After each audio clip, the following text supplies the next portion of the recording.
Alors, bonjour à tous, bienvenue pour cette cinquième séance de formation sur le plaidoyer. On arrive à la fin. Merci à tous pour votre présence et votre assiduité, ça c'est important. On passe pour cette dernière séance de renforcement sur la partie évaluation. On a étudié l'élaboration du plaidoyer, la mise en œuvre, comment on faisait participer aussi les enfants, parce que ça, c'est quelque chose qui est de plus en plus demandé, que ce soit dans le plaidoyer ou que dans les projets. Et la phase logique, comme dans toutes les activités de projet, et y compris pour le plaidoyer, c'est l'évaluation, voir l'efficience, l'efficacité de l'activité de plaidoyer. Et pour cela, nous accueillons aujourd'hui Bruno Vandermatt, je te laisserai te présenter, qui est notre intervenant du jour et qui sera complété aussi par Yao, que vous connaissez tous. Fanacina, je te laisse peut-être lancer le PowerPoint et Bruno. Enfin. Bonjour Yao. Bonne arrivée. Donc, je te laisse la parole, Bruno, pour te présenter à tous nos Bonjour Bruno. Bonjour. Et on peut commencer. Merci. Bonjour Yao. Merci Je comprends qu'en Suisse, les télécommunications ne sont pas aussi bonnes comme en Afrique ou en Amérique du Sud. Donc, mais bon, bienvenue quand même. Voilà, je ne me vois pas. Ah oui, ok. Voilà la diapo, merci. Eh bien, bonjour à toutes et à tous. Merci pour l'invitation de partager avec vous une séance sur cette formation en plaidoyer. Alors, j'ai vu, les caméras évidemment sont éteintes, mais j'ai vu quelques noms au moins que j'ai eu le plaisir de rencontrer au Togo il y a déjà quelques années avec Marie-Laure. Alors, rebonjour à tous, content de vous revoir et de vous réentendre aussi. Alors, aujourd'hui, on m'a demandé de présenter quelque chose autour de l'évaluation, le suivi et également la capitalisation. Alors, j'ai pris Ah oui, je devais me présenter aussi, disait Marie-Laure. Je m'appelle Bruno, je travaille au Pérou, en Amérique du Sud. Je suis retraité maintenant, depuis un petit temps.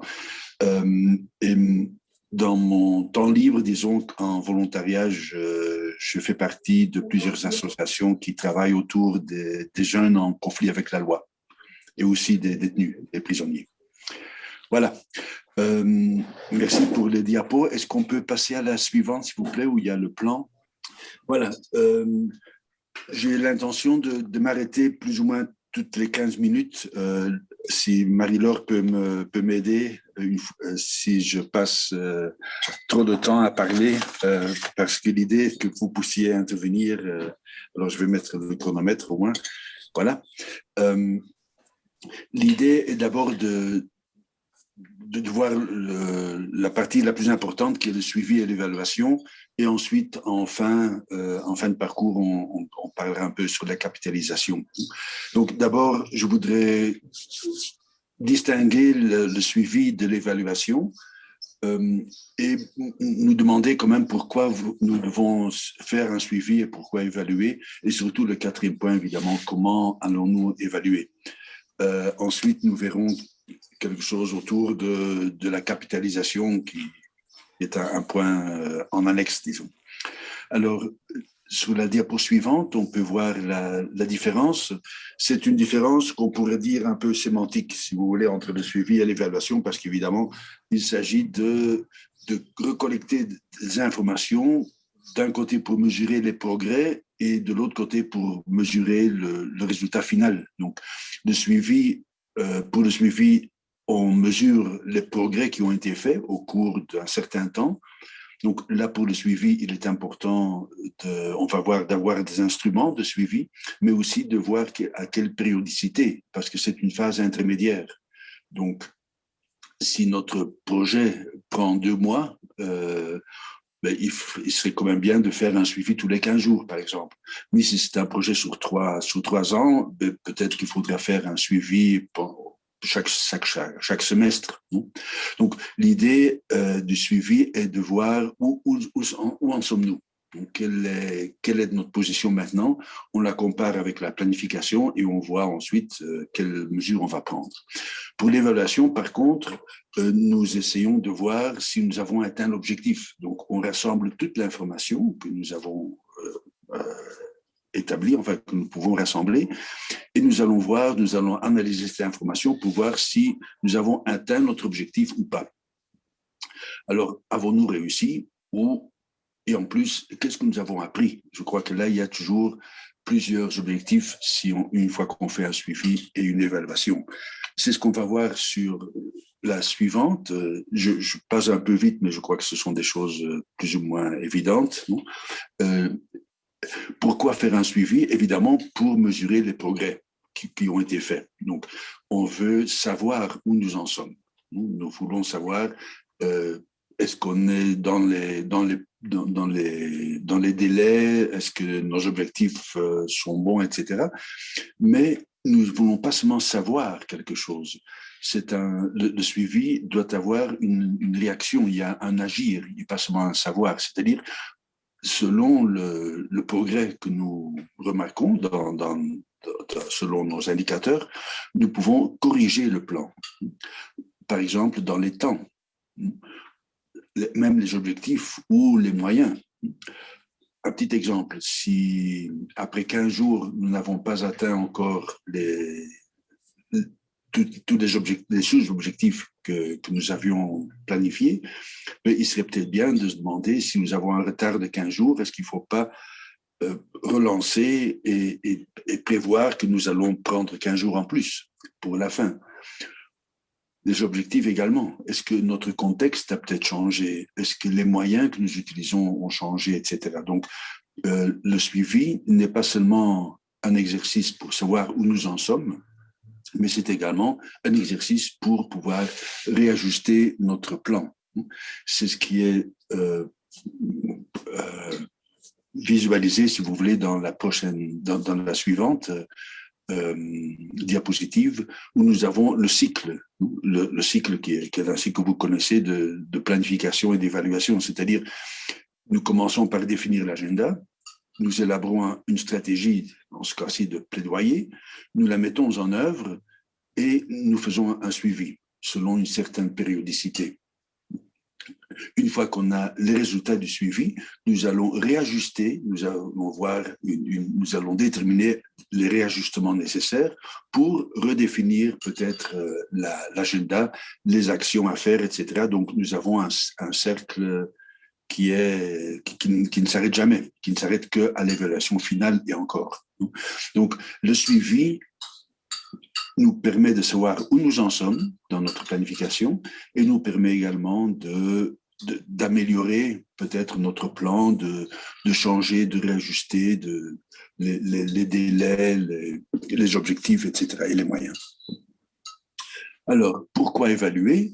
L'évaluation, évidemment, c'est pour déterminer si nous avons atteint notre objectif ou pas. Alors là, la réponse à l'évaluation peut être très simple. Nous avons atteint partiellement notre objectif, nous l'avons atteint complètement ou nous ne l'avons pas du tout atteint. On pourrait éventuellement inclure une quatrième alternative. Nous avons atteint beaucoup plus que ce que nous avions planifié, mais c'est assez rare. Alors, c'est pour ça que je ne l'ai pas marqué.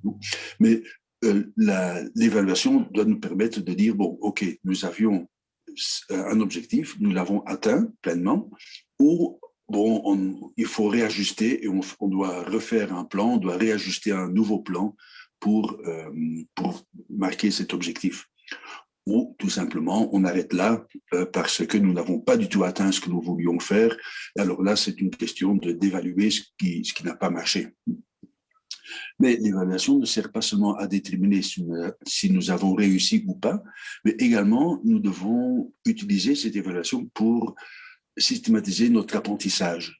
Qu'est-ce que nous avons appris de cette expérience, tant les points positifs comme les points négatifs. Les points positifs pour pouvoir les utiliser dans une prochaine action et les points négatifs pour évidemment éviter ces points, pour éviter cette malheureuse planification qui n'a pas marché. Alors, nous apprenons de cette expérience et en plus, nous allons systématiser cette expérience pour une autre action. Donc, l'idée de l'évaluation n'est pas seulement de dire « Ok, on a réussi, bonjour, on fait de la fête parce qu'on a bien réussi notre objectif », mais c'est également un processus d'apprentissage et de systématisation qui va nous permettre d'être plus efficaces et plus efficients dans la prochaine activité que nous allons organiser. Donc, c'est là qu'il faut accumuler l'expérience. Alors, je voulais, si on peut arrêter de 2 secondes, pardon, on peut revenir à l'antérieure diapositive, s'il vous plaît. Voilà. Je ne sais pas si pour le moment il y a des questions ou des commentaires sur le suivi et l'évaluation, sur la différence. Est-ce que ça correspond avec votre expérience également, etc. On passe à la suite alors. OK, magnifique. Dès qu'il y a quelque chose, vous m'interrompez, il n'y a pas de problème. Alors, comment évaluer? Là, il y a une règle générale que j'ai mis en rouge parce que s'il y a une idée que vous retenez de toute cette session, je voudrais bien que ce soit celle-ci. C'est-à-dire, il n'y a pas d'évaluation s'il n'y a pas de planification. Ça paraît évident, mais dans la pratique, ce n'est pas aussi facile que ça. C'est-à-dire, nous ne pouvons pas évaluer ce que nous n'avons pas planifié. Alors, évidemment, tout dépendra donc de la qualité du plan, de notre plan de plaidoyer dans ce cas-ci, mais bon, c'est valable pour tout objectif et pour toute planification d'action, etc. Qu'est-ce que cela veut dire? Que dans la planification, nous devons prévoir l'évaluation. Donc, l'évaluation n'est pas quelque chose sur lequel nous allons réfléchir à la fin. Non, c'est quelque chose qui doit être prévu dès le départ. Autrement, il n'y a pas moyen d'évaluer. Donc, cela veut dire que nous aurons besoin d'instruments. Nous ne pouvons pas évaluer en global. Vous avez déjà, j'ai vu dans les sessions antérieures, vous avez parlé des objectifs SMART. Si votre objectif n'est pas SMART, il n'y a pas moyen de l'évaluer. S'il n'est pas mesurable, s'il n'est pas concret, s'il n'est pas réalisable, il n'y aura pas moyen de faire une évaluation. Donc, pour cela, nous avons besoin d'instruments. C'est un point sur lequel nous allons revenir plus tard. En plus, comme je l'ai marqué là, c'est un acte qui est préparé dans la première phase. Donc, dès la première phase, nous devons savoir ce que nous allons évaluer et comment nous allons évaluer. Si notre objectif de plaidoyer est réduire, je ne sais pas, la malnutrition parmi les enfants de la région, eh ben, ce n'est pas un objectif spécifiquement SMART, n'est-ce pas? Parce qu'il n'est pas spécifique. Qu'est-ce que nous entendons par malnutrition? Ça dépendra des régions. Et la malnutrition, ça peut être un niveau d'anémie, etc., parce que les enfants n'ingèrent pas assez de protéines et de calories. Dans d'autres situations, pour d'autres types d'enfants, ce sera peut-être une malnutrition parce qu'ils mangent trop. On en était aux instruments. Donc, on doit définir qu'est-ce que nous considérons comme une malnutrition. En plus, la malnutrition des enfants de la région, quels enfants? De quel âge, dans quelle région, etc. Et après combien de temps allons-nous mesurer cela? Si nous n'avons pas ces données, si nous n'avons pas défini les instruments, nous ne pourrons pas évaluer.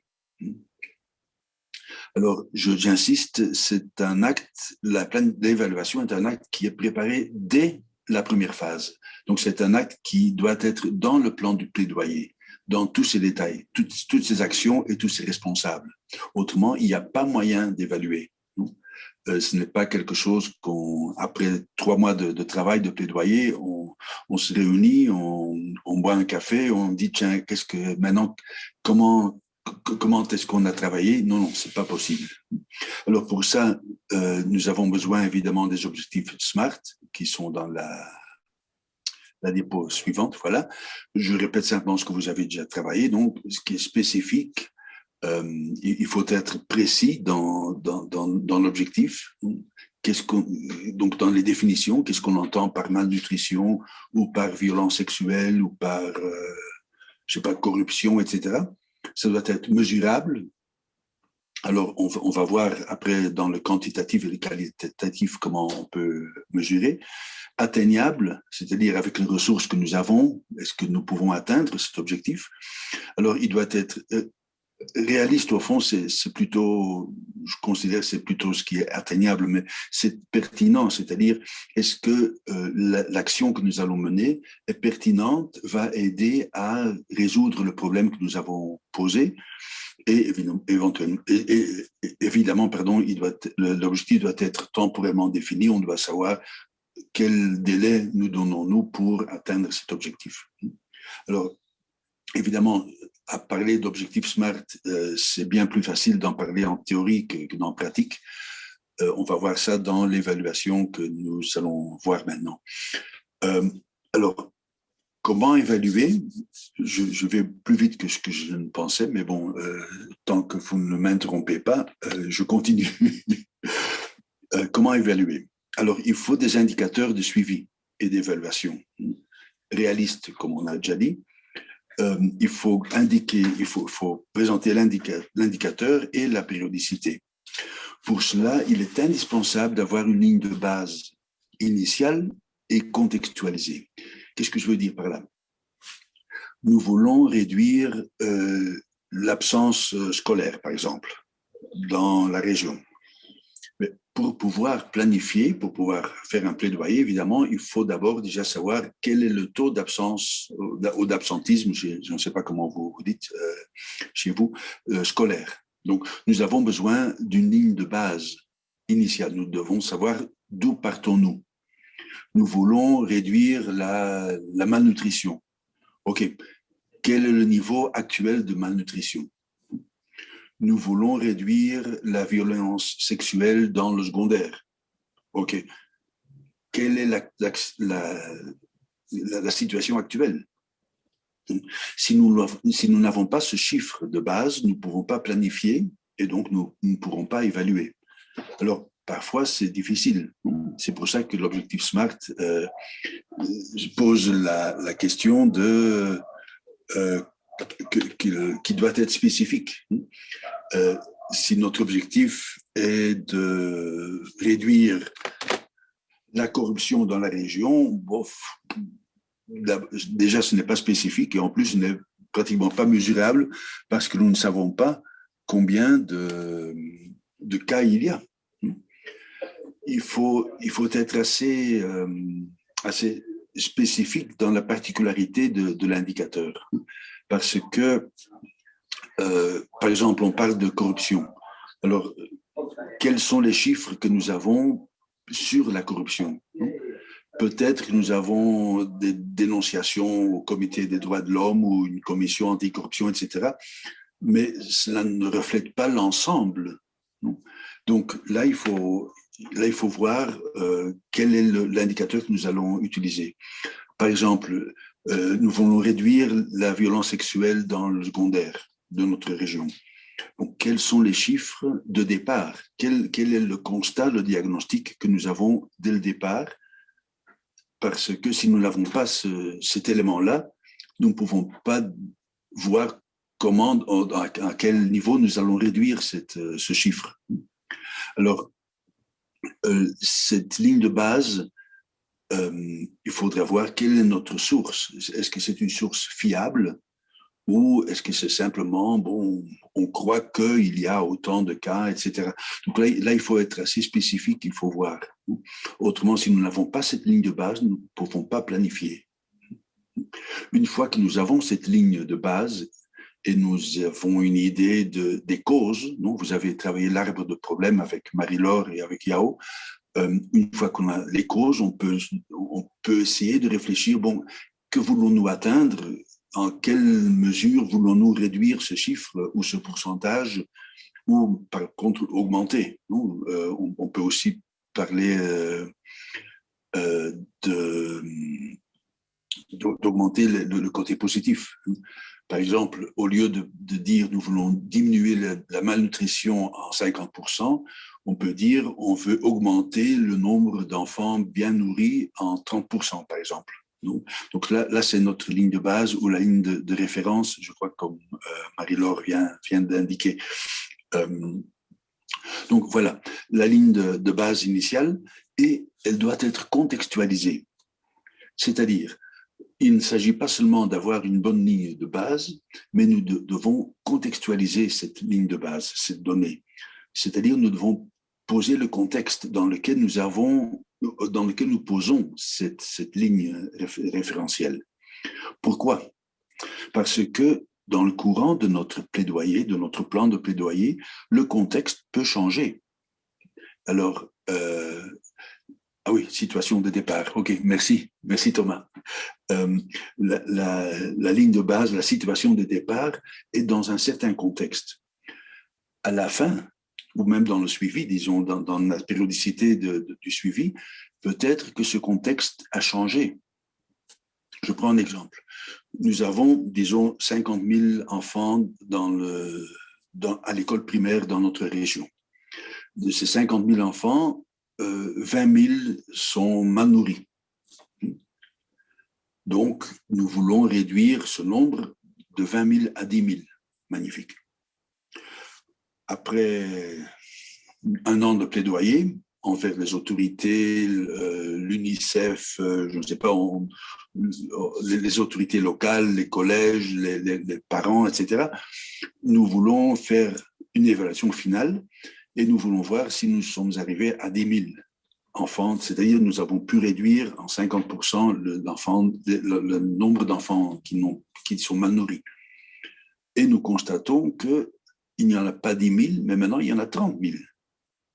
Alors, notre plaidoyer, non seulement n'a pas marché, mais la situation est devenue beaucoup plus grave. Attention, tout dépend du contexte. Si pendant cette période, le nombre d'enfants dans notre région a augmenté, le nombre d'enfants dans le système de l'école primaire, il faudra contextualiser notre donnée.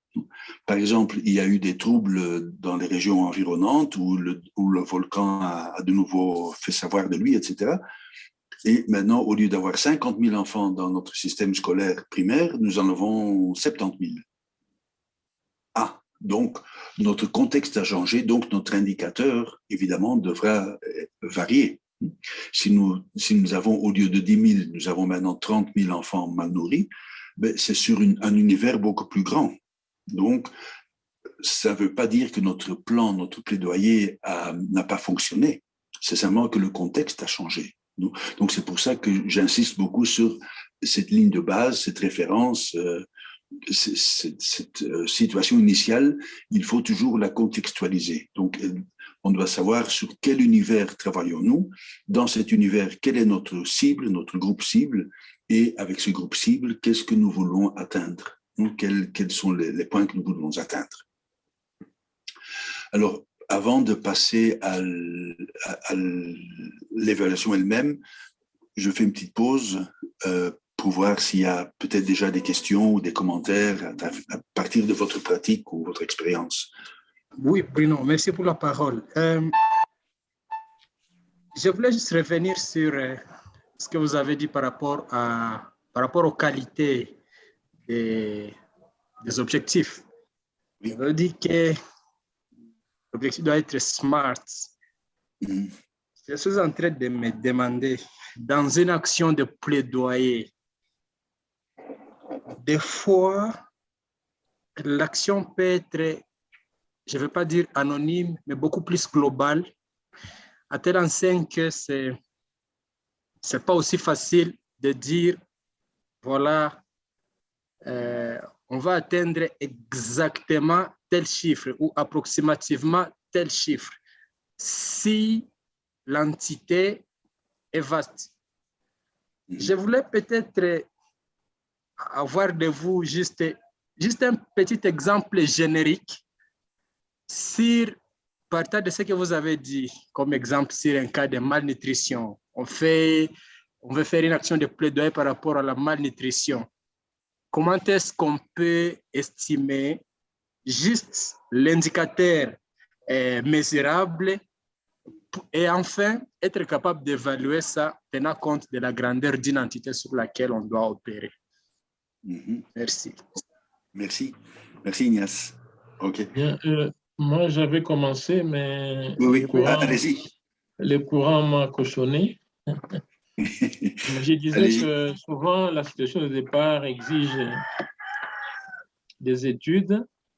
Et les études aideraient à avoir des données plus ou moins bien quantifiées et même des données aussi qualitatives.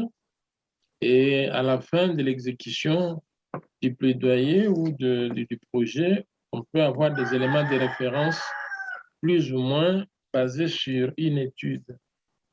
Or, la plupart des projets, quand on les monte, on part du contexte.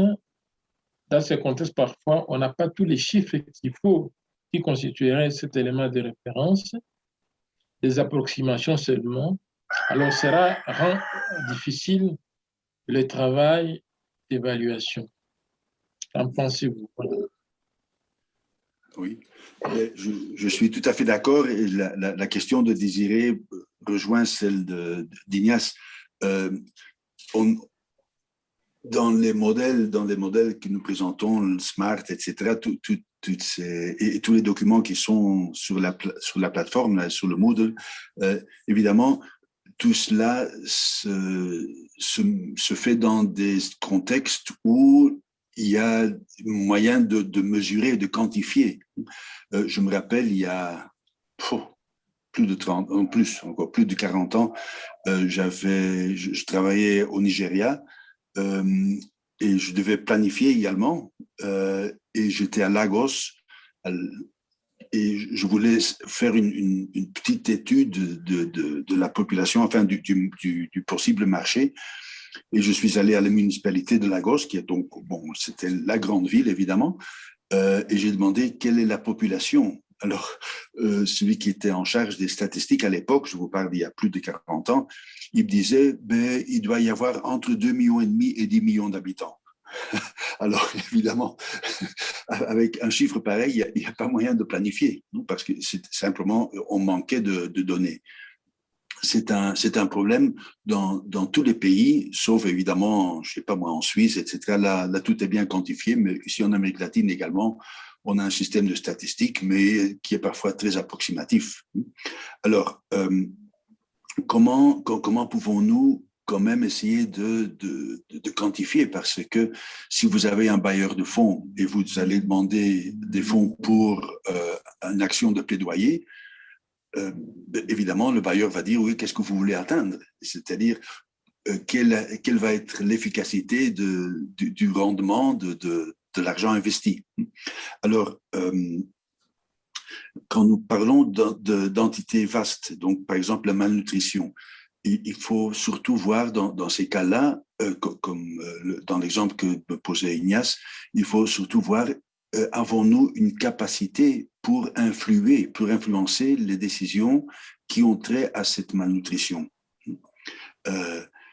Alors là, on peut, par exemple, réduire l'univers sur lequel nous allons travailler. Nous pouvons dire, bon, je ne sais pas quel est le niveau de malnutrition des enfants de primaire dans ma région. Il n'y a pas de données au ministère de Santé, par exemple, dans les dispensaires, etc. Mais on peut voir, par exemple, un échantillon. Je vais prendre un échantillon dans 3 écoles pour avoir plus ou moins une représentativité de l'univers. Et dans 3 écoles, oui, peut-être que je peux commencer à calculer ma situation de référence, non, ma situation de départ, en faisant une petite étude avec les petits bracelets là pour voir quel est le niveau de malnutrition dans ces 3 écoles.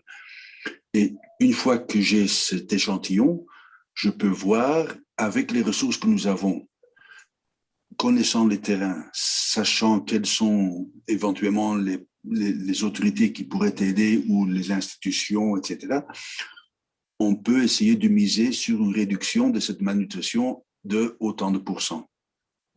Au lieu d'avoir 60% d'enfants mal nourris, ben on va essayer dans cet échantillon d'en avoir au moins, disons, de réduire ça à 50%. Alors, évidemment, notre plaidoyer sera sur cet échantillon, mais c'est un plaidoyer qui pourra avoir un effet secondaire dans d'autres, parce que si pour confronter cette malnutrition, nous essayons d'influencer, par exemple, le ministère de Santé, le ministère de l'Éducation, le gouvernement provincial, etc., ils ne vont pas travailler seulement sur ces 3 écoles, mais s'il y a un édicte, un règlement, une nouvelle loi, une nouvelle démarche officielle, ça va influencer les autres. Mais notre champ reste réduit à ces 3 écoles, à cet échantillon. Alors, une fois que l'évaluation a été faite et que nous voyons que nous avons eu un succès relatif avec cette campagne, ben, nous pouvons diffuser cette campagne pour dire ben, faites pareil et essayez de voir d'autres partenaires, d'autres comités de famille, etc., essayer de faire la même chose. Alors, c'est évident que ça reste difficile. Ce que nous devons essayer de faire, c'est de voir quels sont les indicateurs auxquels nous avons accès. Et après, évidemment, si ces indicateurs sont dignes de foi.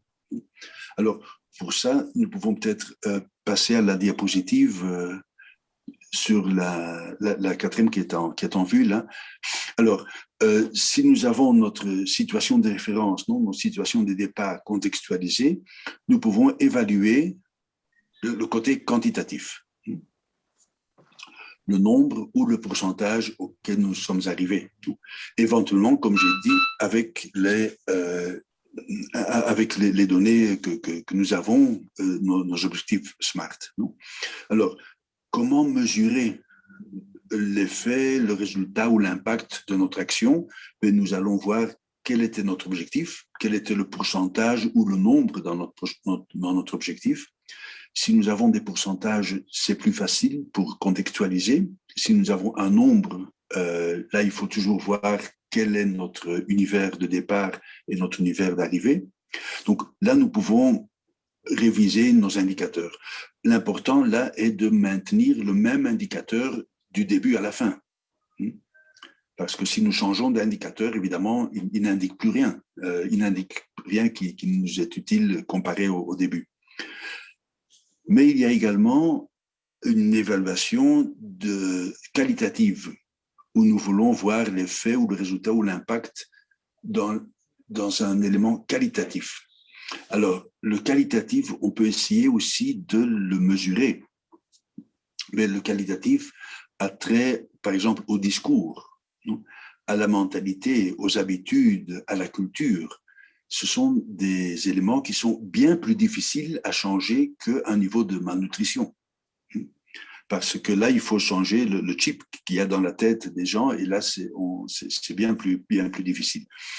Par exemple, dans notre arbre à problème, nous avons vu que un des problèmes de la violence dans les écoles, pour dire, a trait au discours, c'est-à-dire au vocabulaire, par exemple, qui est utilisé par les autorités, par les enseignants ou les directeurs, mais aussi par les jeunes. Alors, notre objectif est de réduire la violence dans les écoles, le bullying, etc. Comment allons-nous mesurer cela? Parce que nous savons que tous les cas de bullying, tous les cas de violence ne sont pas nécessairement dénoncés. Parce que justement, les enfants ont peur de dire qu'ils sont atteints, qu'ils ont été violentés. Donc, nous pouvons avoir un indicateur indirect dans les discours.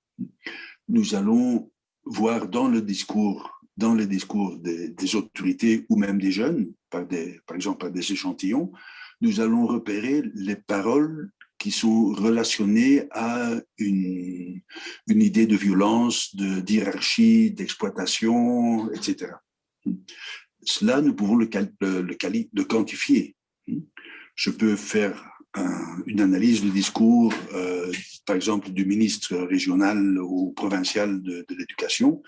Je prends un discours du début de notre période et un à la fin, et je vois s'il a changé de vocabulaire, par exemple. Combien de fois il parle en termes de violence au début et en termes de violence à la fin. Dans la mentalité également, ou dans les habitudes. Parce que la question quantitative qu'on peut quantifier n'est pas toujours représentative de la nouvelle situation. Par exemple, les juges pour enfants. Nous voulons promouvoir la justice réparatrice. Alors, notre situation de départ, notre situation de référence est que sur 100 sentences, 100 jugements, il y a 5 jugements qui prennent en compte la justice réparatrice. Alors, nous voulons augmenter ce pourcentage de 5 à 20, pour dire. Alors, dans notre plaidoyer, dans notre activité, ce que nous faisons, c'est on essaye de convaincre les juges. Et une façon de dire, c'est si vous prenez en compte la justice réparatrice, c'est-à-dire si le jugement que vous faites, la mesure que vous prenez pour l'enfant en conflit avec la loi, mais pour chaque mesure réparatrice, on va vous donner $5. Évidemment qu'après notre période de plaidoyer, on va avoir, au lieu de 5 sur 100, 5%, nous allons peut-être avoir 50% de jugements, de sentences qui prennent en compte la justice réparatrice. Mais évidemment, dès le moment que nous ne donnons plus de $5 par sentence ou par jugement, eh bien, ça va dégringoler. Donc, qu'avons-nous besoin là-bas? Pas seulement un élément quantitatif, mais également qualitatif. C'est-à-dire, comment pouvons-nous changer la mentalité des juges? Parce qu'une chose est de réagir parce qu'on vous donne $5, autre chose, c'est de dire, bon, je suis vraiment convaincu. Alors, notre ligne de départ, notre situation de départ, par exemple, nous avons 10 juges dans notre région, 10 juges pour enfants, et de ces 10 juges, il y en a un qui est convaincu de la justice réparatrice. Et les 5 sentences qui prennent en compte cette justice réparatrice sont du même juge. Donc, nous devons essayer d'influencer et d'avoir comme objectif que des 10 juges, au moins il y en a 4 en plus de celui que nous avons déjà convaincu, 4 qui soient convaincus de la justice réparatrice. Donc, on va pas seulement faire une petite enquête envers eux au début pour avoir notre situation de référence, mais également à la fin, on va faire une enquête. Qu'est-ce que vous pensez de la justice réparatrice? Vous pensez que c'est réaliste, etc. Et combien de jugements avez-vous réalisés prenant en compte cette justice réparatrice à partir de notre plaidoyer?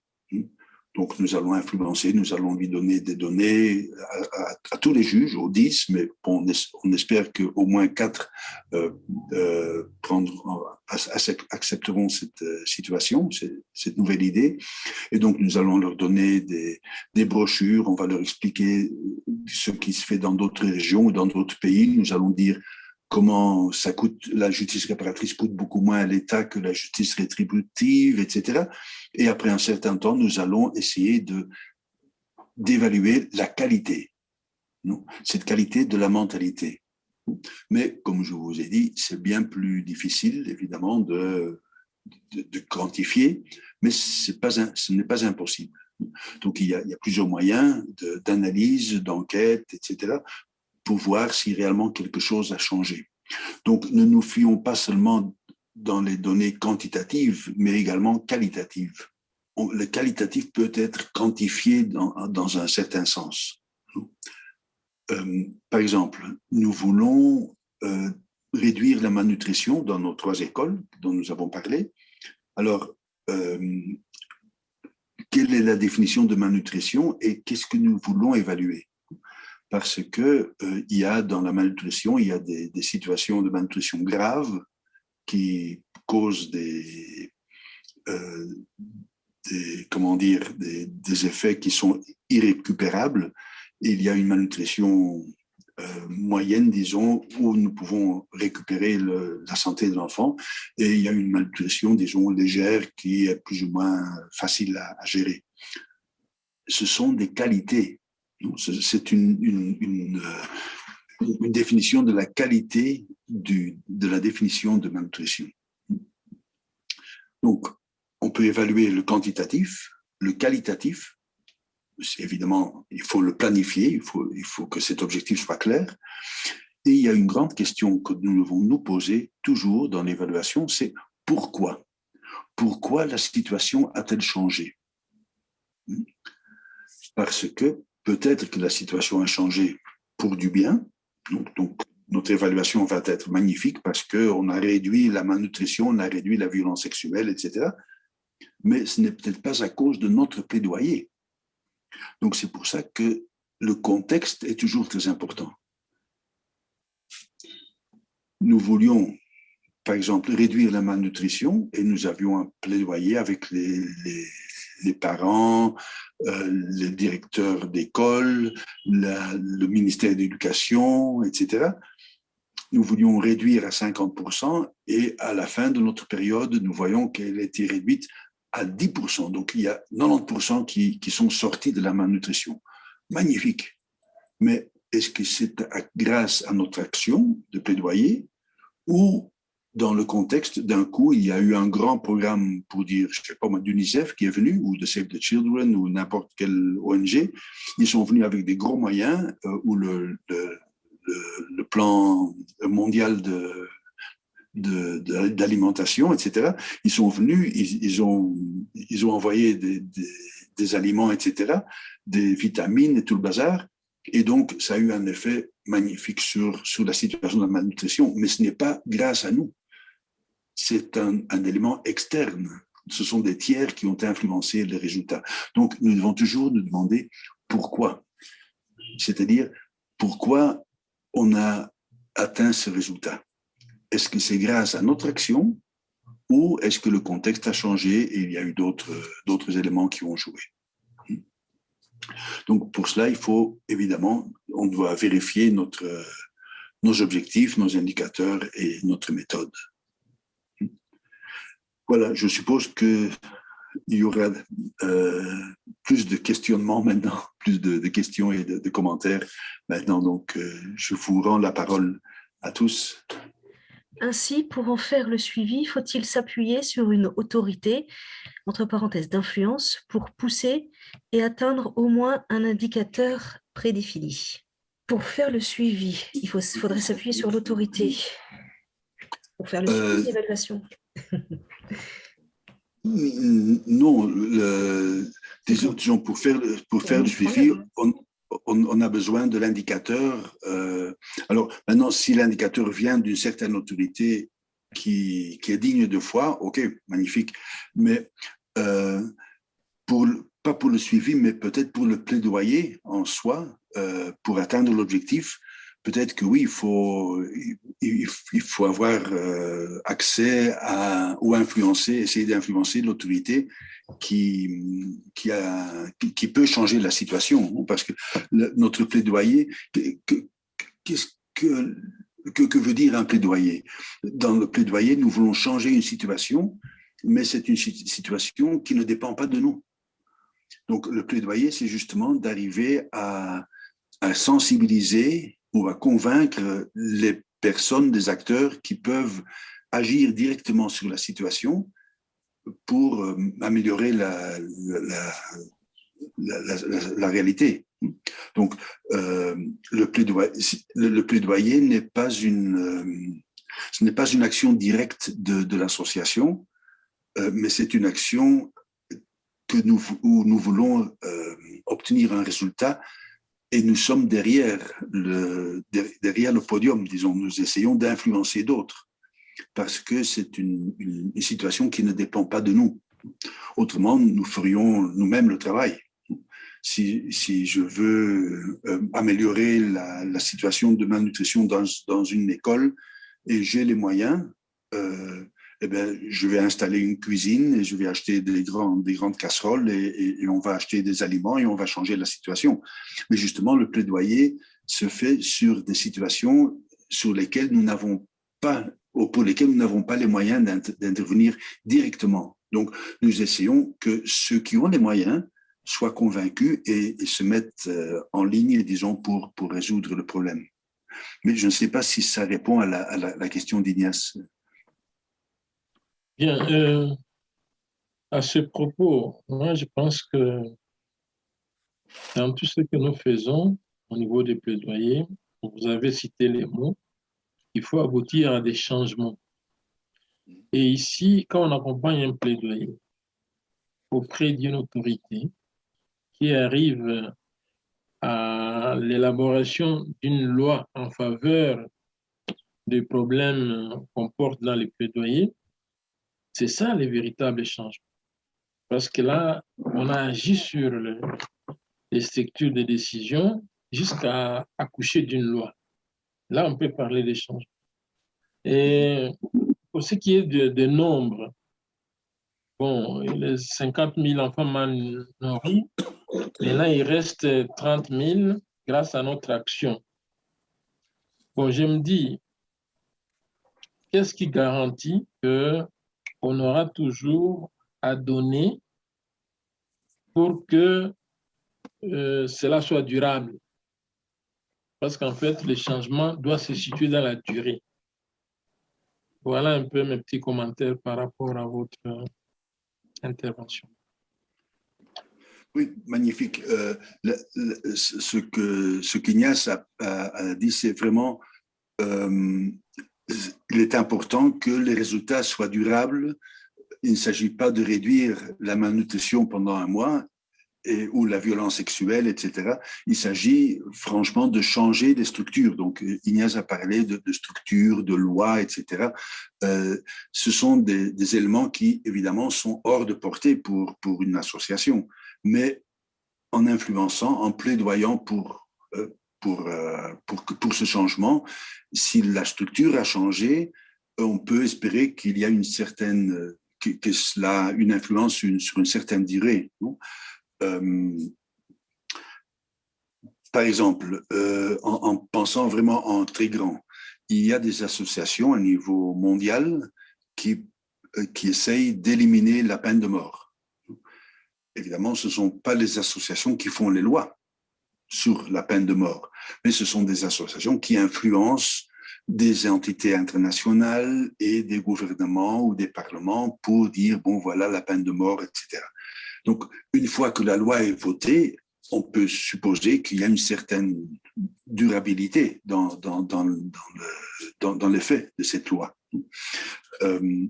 Maintenant, évidemment, une fois que une loi a été votée, il faudra peut-être toujours faire un suivi dans le plaidoyer pour que cette loi ait les ressources nécessaires. Parce que, au moins au Pérou aussi, nous avons beaucoup de très bonnes lois, mais le ministère dit simplement, ben, on n'a pas les moyens. Donc, voilà. Donc, chez nous, l'État est le premier violeur de la loi. Parce qu'il y a des lois, mais que l'État même ne respecte pas. Sur les conditions de travail, sur l'éducation, le pourcentage du budget pour la santé, etc. Donc, avoir une loi, c'est énorme, mais après, il faudra peut-être faire un plaidoyer pour dire, bon, nous avons la loi, mais nous n'avons pas le règlement. Ou nous avons la loi et le règlement, mais il n'y a pas de ressources cette année. Donc, nous faisons un plaidoyer juste avant les élections pour que les candidats s'engagent à voter le budget qui est prévu dans cette loi, etc. Donc, là, évidemment, le changement doit être durable. Donc, mais cela dépend de la politique, du plan de plaidoyer que vous élaborez. Est-ce que vous voulez simplement remédier à un symptôme dans la situation que vous vivez, ou est-ce que vous voulez vraiment que ce soit un changement de structure? Alors, les symptômes sont importants dans les cas d'urgence. S'il y a un cas d'urgence, ben, on peut faire un plaidoyer pour remédier ce problème en ce moment. sans trop nous soucier si c'est durable ou pas, parce qu'il faut sauver la vie des gens maintenant. On ne peut pas attendre 6 mois. Mais ce sont des cas exceptionnels, disons. Donc, ce sont des cas d'urgence, une aide d'urgence. Mais en principe, notre plaidoyer doit contenir un élément qui garantisse la durabilité de l'action que nous menons. Est-ce que les indicateurs qualitatifs peuvent être smartés? Oui.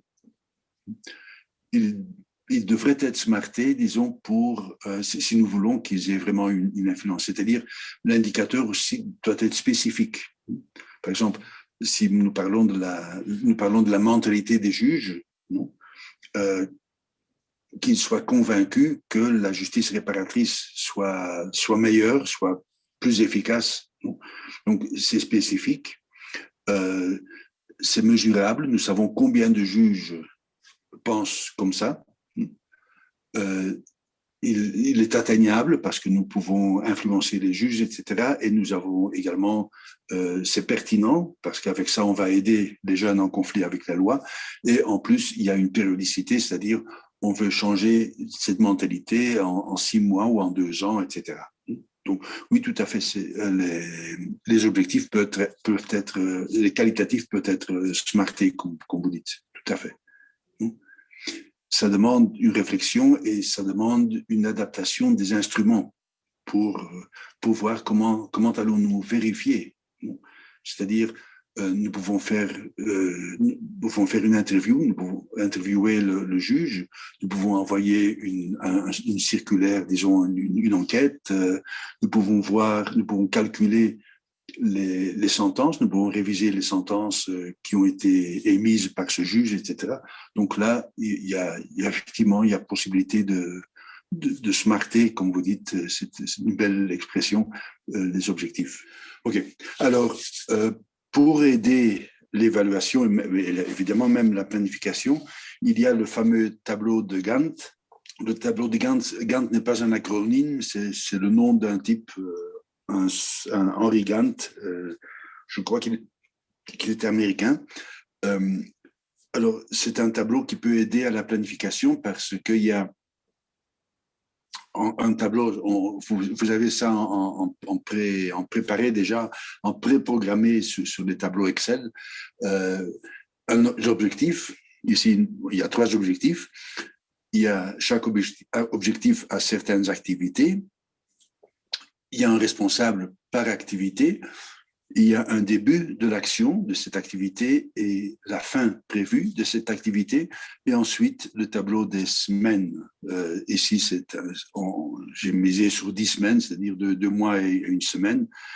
J'avais mis des couleurs, mais apparemment sur la diapositive, ça n'a pas marché, ça n'a pas été reproduit. Donc, on peut marquer avec des couleurs ou avec des croix ou n'importe, chaque semaine selon l'activité prévue. Et à la fin, nous avons l'indicateur. Je ne les ai pas remplis parce qu'il faut savoir évidemment de quel indicateur il s'agit.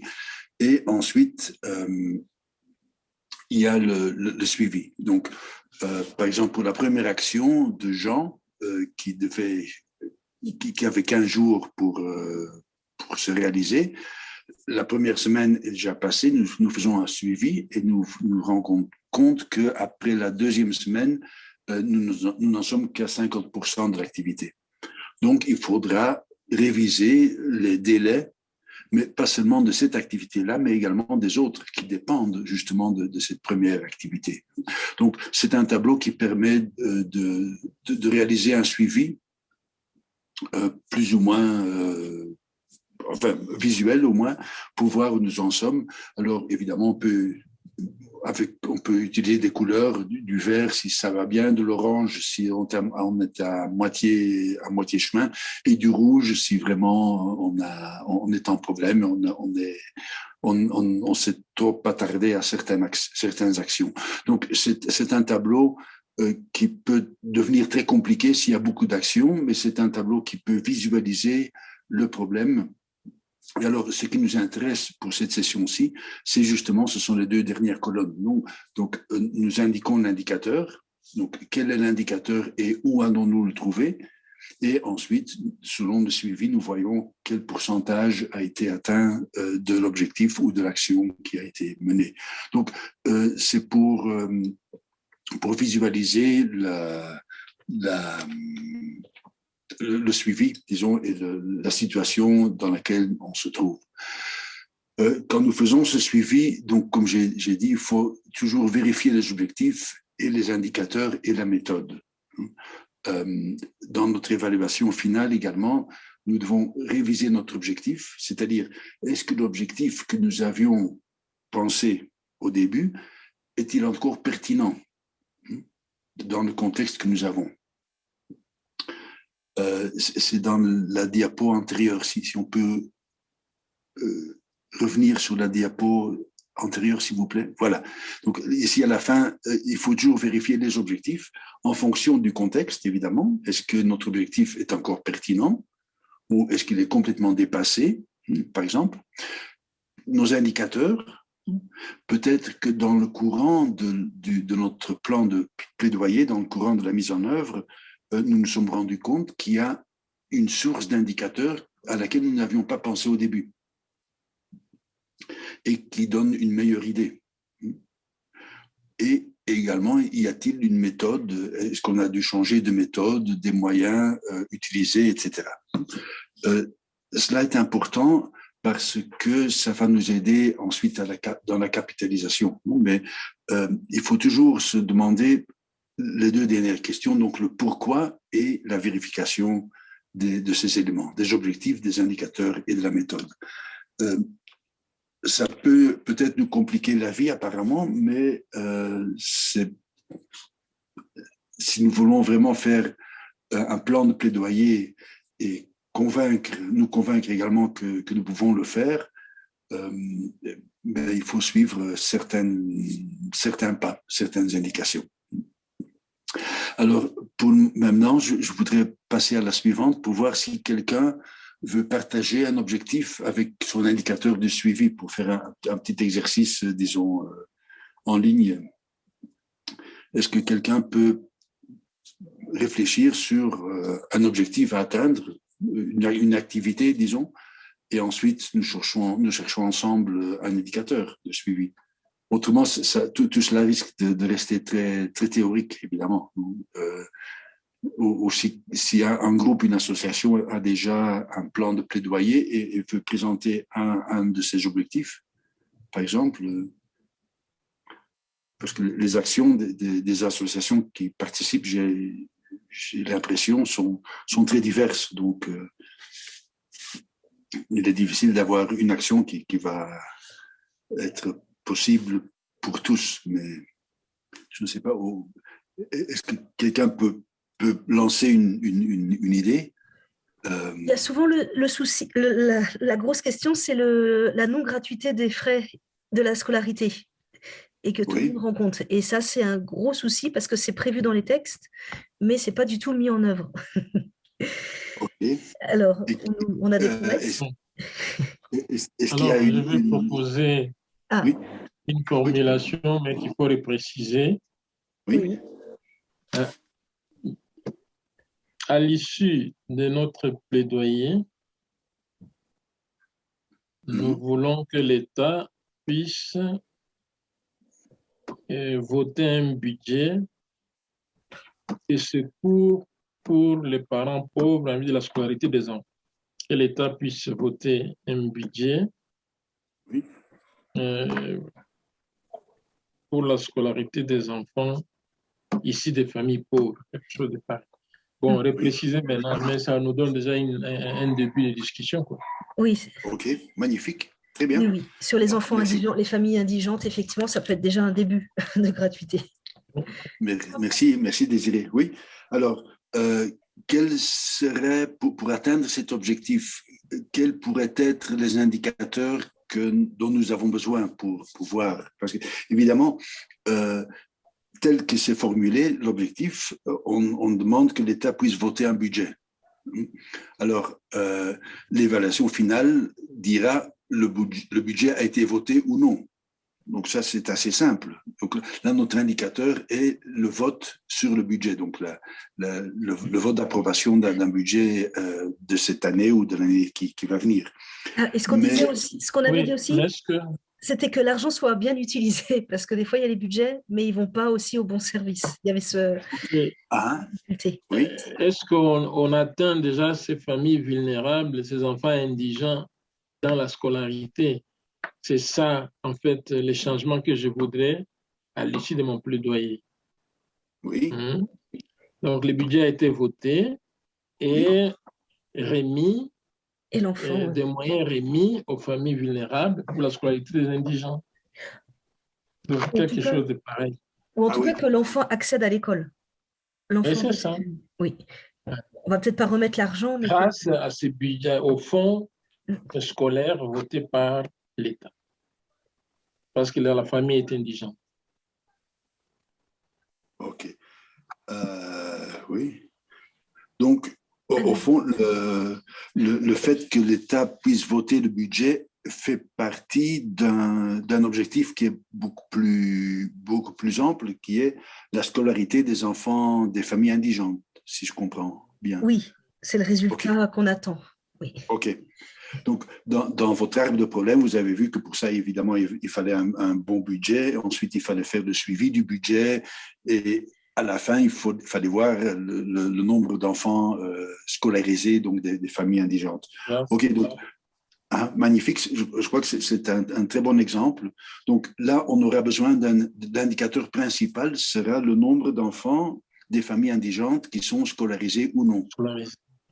Ah, alors, est-ce que nous avons accès à cet indicateur, aux chiffres qui correspondent à cet indicateur? Est-ce qu'il y a moyen de savoir combien d'enfants il y a de familles indigentes qui ne sont pas scolarisées maintenant et combien on pourrait en avoir quand ils seront scolarisés? Est-ce qu'il y a moyen de calculer ou de trouver ce... Oui, oui, maintenant, OK. là, Auprès de c'est qui? là aussi le problème, parce que l'absence des statistiques, comme je le disais là, Mhm. il n'y a pas une étude de base, l'absence des statistiques ferait Oui, qu'on n'aurait pas exactement les chiffres voulus. Ou oui, peut-être si on réduisait les champs, mais quand on dit l'État, on voit tout un pays, on ne voit pas seulement une province ou une localité. À oui. moins que l'on se dise, dans les budgets participatifs de la chefferie, autant Mhm. d'enfants de familles indigentes doivent bénéficier de la scolarité grâce à un budget voté à ce niveau. Est-ce qu'à ce niveau, la question d'éducation aussi les concerne? Question mark. Oui. Oui, parce que si nous n'avons pas, le chiffre de l'univers des enfants de familles indigentes qui ne sont pas scolarisés, évidemment, il n'y a pas moyen d'évaluer. Mais, par exemple, on pourrait essayer de voir, je ne sais pas moi, selon les ressources dont nous disposons, dans 3 villages ou quartiers, donc pour qu'ils soient représentatifs de l'ensemble des familles vulnérables de la région, on peut voir combien d'enfants sont scolarisés et combien d'enfants il y a, donc on sait combien il y en a qui ne sont pas scolarisés au début de notre plan et à la fin, avec le même échantillon de quartiers ou de villages représentatifs de l'ensemble, par exemple. Donc, nous n'avons pas les moyens de savoir combien il y en a au total, parce que je suppose que même l'État ne le sait pas, mais nous pouvons avoir un échantillon représentatif. Et pour cela, nous avons quelques villages dans le milieu rural et quelques quartiers bien délimités dans le milieu urbain, par exemple, selon les ressources dont vous disposez pour faire cette petite enquête. Donc, dans le village ou dans le quartier, on demande, je ne sais pas s'il y a une organisation ou il y a un comité ou une communauté qui prend cela en charge pour savoir combien d'enfants y a-t-il, combien sont scolarisés et combien ne le sont pas. Je ne sais pas, Désiré, est-ce que c'est possible de travailler ce thème sur base d'un échantillon? Oui, ça peut permettre de recadrer, mais est-ce que les résultats seront un véritable reflet du changement qu'il y a eu grâce à ces budgets-là? Parce qu'on est partiellement d'un échantillon. Est-ce que notre échantillon est aussi représentatif? C'est tout ça les débats aussi. Tout à fait, oui, c'est pour ça que j'insiste que l'échantillon doit être représentatif. Donc, ce n'est pas une question de, bon, je connais quelqu'un dans ce quartier-là et ma tante habite dans ce village-là, on va faire ça dans ces deux régions. Il faut que ce soit représentatif. Mais de toute façon, vous avez une idée où se trouve la majorité des familles vulnérables. Donc, là, je suppose que ça, c'est quelque chose enfin, c'est une donnée que vous avez. Alors, dans cette zone où se concentrent les familles vulnérables, vous essayez de trouver un quartier ou je ne sais pas, ou un village qui soit représentatif de l'ensemble. Vous vérifiez la donnée, disons, de la situation de départ, de référence au départ, et après votre intervention, qui dure je ne sais pas combien de temps, pour voir l'efficacité du budget qui est descendu jusqu'à s'il a vraiment eu un effet. Alors, je crois que ça, c'est un élément qui est important non seulement pour votre plaidoyer, mais également pour les autorités. Parce que si vous pouvez démontrer que le budget a été voté et les autorités ont réparti le budget, et vous pouvez démontrer que cela a eu une influence positive ou non, donc que rien n'est arrivé, cette évaluation est importante aussi pour la gestion politique de la région. Mais pour ça, vous avez simplement votre échantillon de villages et de quartiers qui vous donne ce chiffre, disons, cette évaluation. Parce que sur l'ensemble de l'univers, vous ne pouvez pas travailler et il n'y a pas de statistiques, comme vous dites. Donc, il faut recourir à un échantillon, mais qui soit le plus représentatif possible. Je ne sais pas si ça répond, disons, à la question de l'indicateur et du suivi. Mais là, on a un indicateur de l'impact ou de l'effet, disons, de l'action du plaidoyer. Mais il est important de voir que l'objectif principal est la scolarisation des enfants des familles pauvres. Donc, l'objectif principal n'est pas l'allocation ou le vote sur le budget, mais l'effet que cela a. Je ne sais pas si... On avait donné un peu ce type d'exemple pour aussi les abandons scolaires, pour voir s'il y avait moins d'abandons scolaires, donc avoir les chiffres avant le début de l'activité et après, et se renseigner auprès des écoles, effectivement avec un bon échantillon. Et ça, il faut identifier ça à l'avance. Et voilà, donc ça, c'est sûr que c'est des données, mais après, il faut aller discuter avec les écoles. C'est pas pour les contrôler, c'est aller dans leur sens et aller dans le sens de l'éducation pour tous. Donc ça, des fois, c'est pas facile d'avoir les informations, mais ils ont quand même un certain nombre d'informations quand on va au premier niveau directement. Parce que le PST, la division de l'enseignement doit avoir quand même la division provinciale peut peut-être avoir des renseignements. Il faut essayer mais comme on n'est pas sûr, et puis d'une année sur l'autre, ça peut varier aussi, donc on peut doubler les informations officielles et puis les informations par les établissements. Comme ça double. Oui, il faut croiser l'information dans ces cas-là. Il faut essayer. Parce que d'habitude, les institutions ont l'information qui leur convient. Donc, par exemple, je ne sais pas, le ministère de l'Éducation sait combien d'enfants sont immatriculés à l'école, mais ils n'auront peut-être pas le nombre d'enfants qui ne sont pas matriculés, parce qu'évidemment, c'est un mauvais point pour eux. Donc, ces données-là, il faut la chercher dans une autre source d'information. Mais bon, il faut rassembler toute l'information possible. Si on parle d'univers dans nos cas, c'est assez difficile d'avoir l'information, mais si on part avec des échantillons qui sont contrôlables, disons, et qui sont représentatifs, je crois que là, oui, on peut avoir une bonne idée quand même. Il y a assez de moyens statistiques pour qu'un échantillon soit représentatif.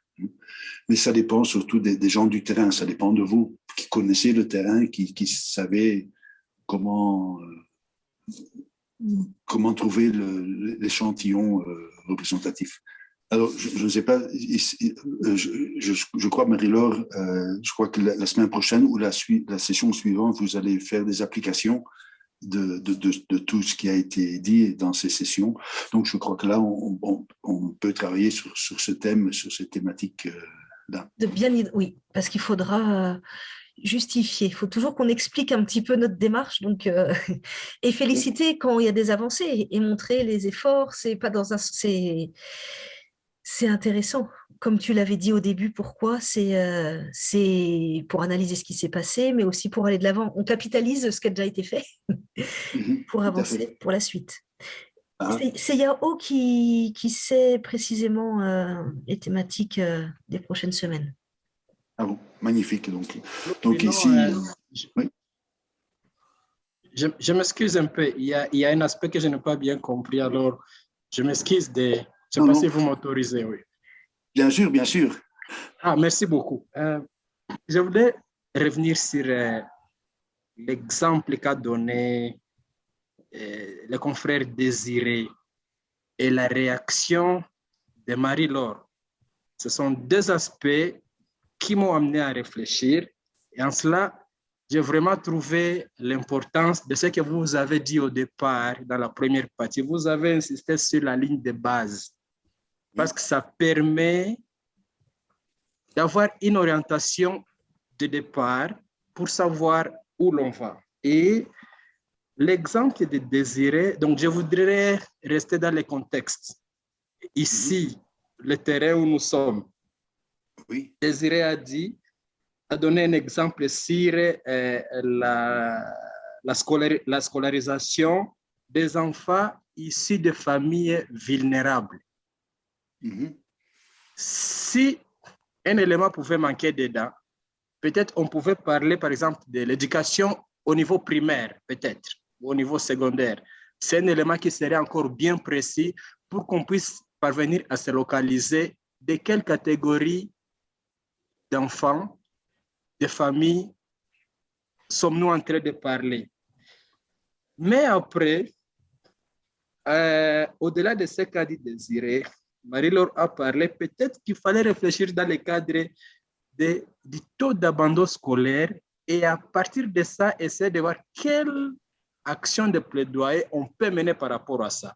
Le contexte d'ici ressemble dans le sens que nous sommes en train d'aller vers la gratuité scolaire. C'est global. Ça permet à ce qu'au départ, au moins tout enfant, chaque parent, vulnérable qu'il soit, peut envoyer son enfant à l'école. On va l'inscrire. Je ne suis pas du domaine, mais on va l'inscrire, on ne va pas lui demander de frais. Il va étudier du début de l'année jusqu'à la fin. Allons-nous encore mettre en place, allons-nous encore mener une action de plaidoyer sur la question de scolarisation des enfants vulnérables? Je ne pense pas aussi pertinent, mais plutôt il faut voir. Au niveau du pays, on parle de la gratuité scolaire. Au niveau primaire, sur la rue, au niveau des familles, on voit encore des enfants qui ne partent pas à l'école. À partir de là qu'il faut peut-être mener une ligne de base, comprendre au départ c'est quoi le problème, et enfin, orienter maintenant l'action de plaidoyer pour rejoindre ce qu'a dit Marie-Laure. Abandon scolaire ou le fait que les parents ne veulent pas que leurs enfants partent à l'école. Qu'est-ce qui se passe? Qu'est-ce qui manque? Quelle action faut-il faire au niveau humanitaire? Chez qui il faut aller? Comme ça, on peut dire, OK, au niveau de telle autorité d'influence, on va dire, oui, il y a la scolarisation pour tous, gratuité scolaire, mais il manque cet élément pour que telle ou telle famille soit capable d'envoyer son enfant à l'école sans difficulté aucune. C'est ça ce qui m'a mis un peu en confusion. Je m'excuse de trop parler, mais merci pour votre attention soutenue. Magnifique. Je crois que ton apport est très important parce qu'il permet d'insister sur les formulations que nous utilisons. Tu as tout à fait raison quand tu dis que, bon, quand nous parlons de la scolarisation des enfants, de quels enfants parlons-nous? Donc, il faut être spécifique. Est-ce que nous parlons des enfants du primaire ou du secondaire? Dans ce cas, s'il y a un abandon scolaire, il faut peut-être commencer par le début, il faut commencer par le primaire, parce que s'ils n'assistent pas à l'école primaire, ben, ils ne vont jamais assister à l'école secondaire. Non? Ce qui peut se passer, c'est qu'après quelques années, il y a une scolarisation des enfants au niveau primaire et qu'ensuite, nous devons nous préoccuper pour qu'ils puissent suivre dans le secondaire aussi. OK, magnifique. Mais pour le moment, ce sera le nombre d'enfants scolarisés. En plus, tu as posé quelques conditions. Pourquoi les enfants ne sont pas scolarisés? Et alors là, tout cela dépend de ce que vous avez vu dans les sessions antérieures, c'est-à-dire de votre arbre de problèmes.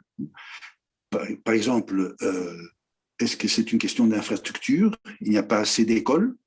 Ou est-ce que les parents préfèrent que les enfants travaillent parce qu'ils ont des problèmes économiques, donc de revenus? Ou est-ce que c'est parce que les enfants de certains groupes ou de certaines ethnies sont refusés ou maltraités à l'école? Ou est-ce que les enfants n'aiment pas aller à l'école parce que ça ne leur apporte rien? Ou est-ce qu'ils sont mal nourris et donc ils dorment dans la classe et ils préfèrent dormir à la maison parce que de toute façon ils vont rien apprendre, etc. Donc l'arbre de problème, c'est-à-dire quelles sont les causes du problème auquel nous voulons remédier, est un pas très très important et qui va nous éclairer. Donc peut-être que ce n'est pas une question de budget, mais c'est une question d'infrastructure. Et donc pour l'infrastructure, évidemment, il faut un budget où il y a l'infrastructure, mais il n'y a pas les professeurs. Ici au Pérou, par exemple, dans les zones rurales, les enseignants ne vivent pas dans le village et donc ils partent de chez eux le lundi matin et parfois ils arrivent le mardi midi à l'école et ils repartent déjà le jeudi après-midi parce qu'ils veulent être à la maison pour la fin de semaine. Voilà, donc c'est une autre situation que si le professeur est là depuis la première heure à la dernière, etc., du premier jour au dernier jour de la semaine, etc. Donc tout ça, ça dépend de votre arbre de problèmes. Donc il faut être très spécifique dans quel est le problème. L'abandon scolaire, ok, mais quelles sont les causes de cet abandon scolaire? Et là, Anne dans le chat nous dit l'indicateur de suivi pourrait être le nombre d'enfants effectivement scolarisés. OK. Mais là, de nouveau, il faudra dire quels enfants sont scolarisés et à quel niveau. Si un gamin de 12 ans est encore en primaire, ben là, il y a un autre problème. Donc il faut être très spécifique et il faut surtout, je crois, dans le plaidoyer, il faut rester réaliste. Donc, c'est pour ça que les objectifs SMART sont importants. Ce que nous voulons faire est pertinent et en plus est atteignable. C'est-à-dire, est-ce que c'est réaliste de nous poser cette question? Je suppose que changer une loi, c'est un gros travail pour une seule association. Mais si vous êtes plusieurs à vous unir et avoir le même objectif, eh bien, c'est peut-être plus faisable. Donc là, tout dépend évidemment du contexte, de ce que vous pouvez faire et de vos ressources également. Tout à fait. Donc, je suppose que dans les semaines qui viennent, dans les sessions qui viennent, vous pourrez concentrer vos apports sur des questions très pratiques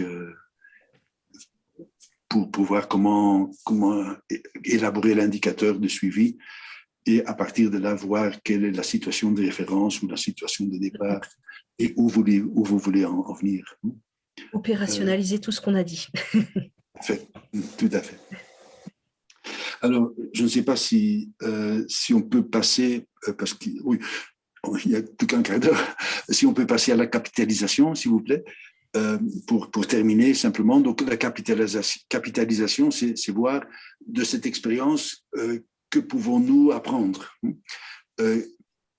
Quand est-ce que cela sera possible et nécessaire? Je crois que le premier critère, c'est évidemment l'utilité de l'expérience pour nous. Est-ce que l'expérience que nous avons eue dans notre plaidoyer, donc une fois que nous avons fait l'évaluation et tout, est-ce que nous pouvons parler d'un vrai succès? Et donc, dans ce cas-là, cela a été utile. Et donc, on ne voudrait pas perdre cette expérience.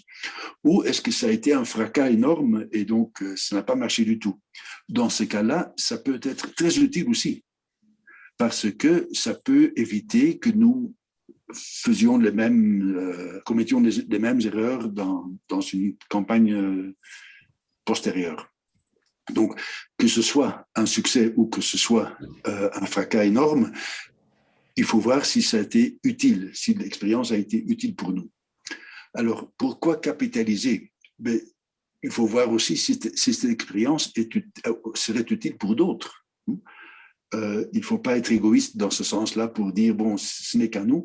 Nous sommes voués à améliorer la situation de la population et si d'autres peuvent profiter de notre expérience, eh bien, très bien, c'est magnifique. Comme ça, on perd moins de ressources et à la fin, ce sont les bénéficiaires qui pourront vivre mieux. Donc, est-ce que cette expérience est utile pour d'autres? Cela implique aussi qu'il y ait une originalité dans l'expérience, c'est-à-dire comme une plus-value dans l'expérience que nous allons capitaliser et partager avec d'autres. Si nous avons fait ce que tout le monde fait, il n'y a aucune originalité, ça marche, donc on le fait. Il n'y a pas beaucoup de sens de répéter et de capitaliser là-dessus parce que tout le monde le sait déjà. Tout le monde sait déjà que telle action ou telle façon de faire, telle méthode fonctionne. Okay, on a confirmé que ça fonctionne, mais il ne faut pas perdre beaucoup de temps à capitaliser cela parce que tout le monde le sait déjà. Un dernier point est important sur, excusez-moi le néologisme, je ne crois pas que ça existe en français, mais je n'ai pas trouvé d'autres termes, la communicabilité, c'est-à-dire la possibilité de transmission de cette expérience. Est-ce que c'est généralisable ou pas? Parce que peut-être que ce que nous avons fait, c'est une expérience tellement spécifique, très originale, très utile, mais qu'on ne peut pas répéter dans un autre contexte. Je ne sais pas, je vais dire n'importe quoi. Nous avons travaillé dans un village avec une ethnie spécifique, pour dire ainsi, qui a une culture de dicton très spécifique. Et à partir de ce dicton, nous avons pu travailler, faire un plaidoyer, etc. Mais c'est un élément qui est tellement spécifique pour cette culture-là, pour cette ethnie-là, que les autres n'ont pas. Donc, on peut capitaliser cette expérience, on peut systématiser cela pour nous, parce que ça a été utile, mais la méthode même n'est pas utilisable dans d'autres conditions. Donc, il est difficile de transmettre cette méthode. Donc, voilà, donc là, il faut voir, est-ce que l'expérience a été utile pour nous? Est-ce que ce serait utile pour d'autres? Est-ce que nous avons une plus-value à apporter? Et est-ce que nous avons les moyens de transmettre, de généraliser cette expérience de plaidoyer? Si on répond oui aux 4 critères, eh bien, ok, ça vaut la peine d'investir dans la capitalisation. Si la réponse est non à partir de la deuxième, ben, franchement, on fait un petit document interne pour pas oublier et pour avoir appris de l'expérience, mais bon, on ne va pas perdre du temps, on ne va pas investir du temps et des ressources dans une capitalisation qui ensuite n'aura pas trop d'effet. Donc, voilà une proposition. Alors, que va-t-on capitaliser ou dans quel sens? Alors là, c'est l'avant-dernière diapositive. Donc, je vous promets, on termine bientôt. Voilà. Donc, nous allons capitaliser, nous allons systématiser peut-être la méthode que nous avons utilisée et les leçons que nous avons tirées de cette méthode. Par exemple, nous pensions faire notre campagne de plaidoyer à travers les réseaux sociaux. Mais à cause de l'augmentation du pétrole, etc., de l'énergie, l'électricité est devenue tellement chère que plus personne ne branche son GSM, son portable. Donc, nous avons dû changer de méthode et nous avons travaillé à travers les radios locales, par exemple. Donc, ça, c'est quelque chose qui peut être systématisé. On peut dire, bon, dans certaines conditions, cette méthode est la meilleure et dans d'autres, pas. Voilà. Et également pour les moyens utilisés ou le type de cible. Donc, il faut toujours voir quel a été le point le plus important, le plus efficace, qu'est-ce qui nous a donné le plus d'efficacité, et en plus, quelle a été l'originalité de notre méthode. Bon, un exemple qui n'est pas réel, mais bon, pour donner une idée. Pour améliorer la nutrition des enfants, nous avons toujours travaillé avec les mamans. Mais cette fois-ci, nous nous sommes dit, on va travailler aussi avec les papas. Parce que le samedi, les papas, ils vont jouer au foot, mais ils jouent entre eux et ensuite, tant qu'ils aient gagné ou qu'ils aient perdu, ils achètent de la bière et ils gaspillent l'argent de toute la semaine à boire de l'alcool ou de la bière. Et bon, à la fin, c'est la famille qui sévit les conséquences parce qu'il n'y a plus d'argent pour acheter des aliments. Donc, notre objectif a été d'améliorer la nutrition à la maison. Et pour cela, nous avons réuni les parents et nous avons dit aux pères de famille, aux papas, mais vous allez jouer au foot, mais avec toute la famille. Alors, toute la famille va aller au champ de foot. Qu'ils aient gagné ou pas, les enfants vont féliciter leur papa, etc. Et ensuite, ils vont rentrer à la maison. Donc, on a éliminé cette façon de gaspiller l'argent en bière. Et ça a marché parce que les papas se sont sentis plus je sais pas moi, plus aimés par leurs enfants. Ils sont rentrés. L'épouse a dit, bon, tu as bien joué, on va voir ce soir ce que ça donne, etc. Donc, ça a changé la mentalité. Donc, ça, c'est une originalité parce qu'on a changé de cible. Pour travailler la nutrition, on a changé de public d'intervention. C'est un exemple fictif, évidemment. Je ne dis pas que ça a marché, je viens de m'inventer. Alors, quelle a été l'expérience pour l'élaboration du message ? Vous avez eu une session là-dessus, c'est très important d'avoir un message bien structuré, etc. Quels ont été nos partenaires tactiques et stratégiques? Comment avons-nous planifié? Comment avons-nous vu les résultats, etc. C'est là qu'on peut capitaliser, c'est là qu'on peut systématiser si on a quelque chose d'original à dire. Si on fait comme tout le monde, ça ne vaut pas la peine d'investir beaucoup de ressources là-dedans. Donc, il faut surtout voir quelle est l'originalité que nous avons et comment pouvons-nous partager ou transmettre cette originalité dans la méthode. Je ne sais pas, ce sont les dernières minutes, donc je ne sais pas s'il y a des commentaires ou des questions. Moi, je pense que la capitalisation exige une culture de l'écriture aussi. Et très souvent, on a des bonnes expériences mais qu'on n'arrive pas à capitaliser. Et dans votre discours, j'ai peur, moi, quand vous dites que c'est mieux, en fait, d'avoir une valeur ajoutée de votre expérience à placer dedans. Mais dans un premier temps, pour un exercice purement pédagogique, il faut d'abord qu'on sache capitaliser ce qui a été fait.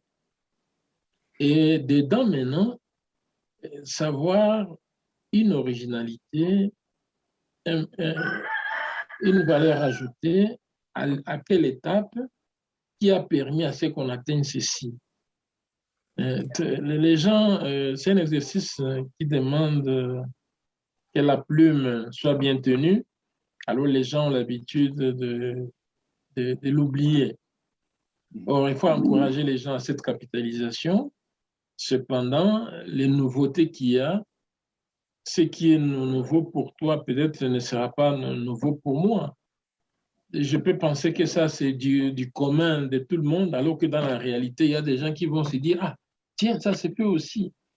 Donc, insister trop qu'il faut absolument une valeur ajoutée qu'on ne sait pas imaginer, qu'on ne sait pas savoir si tout le monde fait ce que je fais et de la même façon, ça découragerait les gens à faire cet exercice que j'ai toujours considéré comme un exercice important, étant donné que c'est là où vous accouchez vos expériences et c'est là où vous montrez finalement votre dextérité par rapport au travail qui a été fait. Merci Désiré, tu as bien éclairé la situation. Il y a 3 points de ce que tu as dit que je voudrais mettre en valeur. D'abord, que cela implique un travail d'écriture. Et évidemment, nous ne sommes pas très habitués à écrire. Nous parlons plus que nous écrivons. Donc, et dans l'écriture, il faut être très précis. Il faut aller droit au point.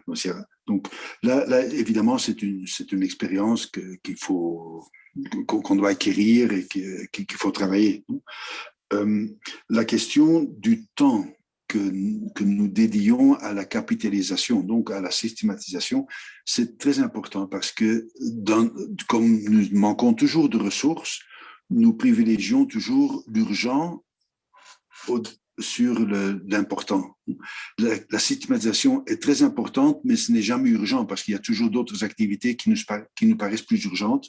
Donc, dans la planification aussi, nous devons prévoir un temps d'évaluation parce que c'est l'évaluation qui va nous donner les éléments pour la capitalisation, pour la systématisation. Donc, il faut prévoir un temps. Il faut être convaincu que c'est important, qu'il y a une importance dans la capitalisation, dans cette systématisation.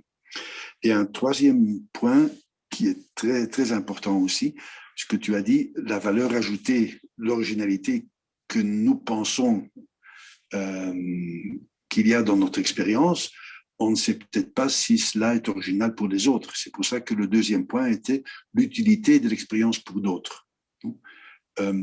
Et l'utilité peut être, il ne faut pas rester dans notre secteur. Disons, si nous avons une bonne expérience du côté de la santé, par exemple sur la malnutrition, mais la méthode ou les moyens ou le type cible, etc., peuvent être très intéressants et peuvent avoir une valeur ajoutée, comme tu dis, pour d'autres qui ne travaillent pas dans ce secteur de la santé, mais plutôt dans l'éducation ou dans la justice. Donc, l'utilité pour les autres n'est pas nécessairement une utilité directe dans le même secteur thématique, mais c'est une utilité dans la méthode, etc., qui peut être transmise dans d'autres secteurs. Donc, très important ce que tu as dit. Il faut s'exercer dans l'écriture, ça c'est un fait. Il faut prendre du temps pour, bien qu'il y a toujours des choses plus urgentes, mais il faut quand même systématiser. C'est l'importance qui prend le poids au-delà de l'urgence. Et il faut réfléchir sur la valeur ajoutée, sur l'originalité que nous avons et connaître un peu les autres pour voir si ce serait utile pour eux. Maintenant, il y a, comme dans les dernières minutes, je ne sais pas s'il y a un autre commentaire avant de passer à la dernière diapo. Eh bien, alors, un petit message final qui n'est pas pessimiste, mais qui était dans un des documents qui était sur la plateforme. Le plaidoyer ne s'arrête jamais. Alors, on en a pour quelques années. C'est-à-dire, une fois qu'une campagne de plaidoyer est terminée, nous devons faire le suivi de cette campagne où il y a d'autres thèmes qui vont surgir. Donc, ne vous en faites pas. Tout ce qui a été dit pendant toutes ces sessions, ce n'est pas pour une campagne, pour un plan ou un programme de plaidoyer, mais ça va vous servir pour toute la vie institutionnelle et la vie personnelle aussi que vous avez. Alors, je termine avec maintenant, la dernière diapo.